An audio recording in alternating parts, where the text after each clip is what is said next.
So hello guys, welcome back to my vlog, and it's a mini vlog today, and I'm making a cheesecake.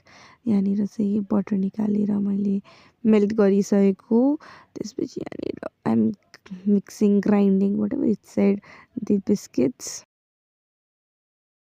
Biscuits चाहिँ राम्ररी grind powdered भइसकेपछि मैले actual मेरो जुन mould हो चिज केकको त्यसमा एज अ बेस राखेँ त्यो पाउडर।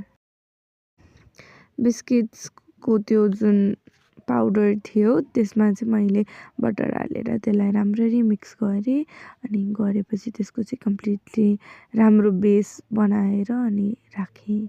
अनि त्यसपछि नेक्स्ट स्टेप वाज त्यो जुन दुध फाटेको पनिर हुन्छ त्यसलाई मिक्सरमा हालेर हेभी क्रिमसँग विथ सुगर हालेको थिएँ, बिकज मैले लिएको हेभी क्रिममा चाहिँ सुगर थिएन।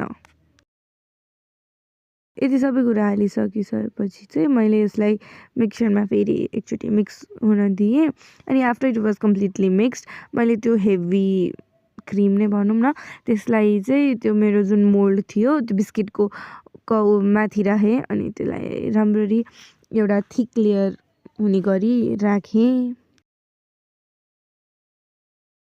त्यसपछि मैले चाहिँ एउटा चक्लेट लिएँ, त्यो चक्लेटलाई मैले फुटाएँ, लाइक पिसेसमा राखेर अनि डबल बोइलर्स मेथडबाट मैले मेल्ट गरेँ।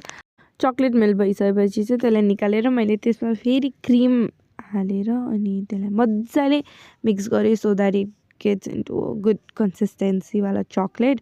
अनि त्यो चक्लेटलाई चाहिँ मैले मेरो त्यो क्रिमको माथि राम्ररी बिस्तारै वान स्पुन गरेर राखेँ, किनकि सरेर राख्यो भने it will go deep inside अनि राम्ररी चक्लेटको लेयर फर्मेसन हुँदैन भनेर मैले त्यो गरेँ। अनि त्यति सबै दुइटै मोल्डमा राम्ररी राखेर मैले त्यसलाई ओभरनाइट फ्रिज गरेँ।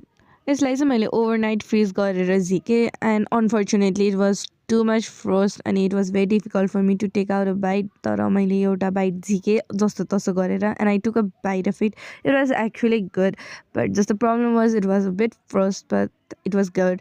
And thank you guys for watching my vlog.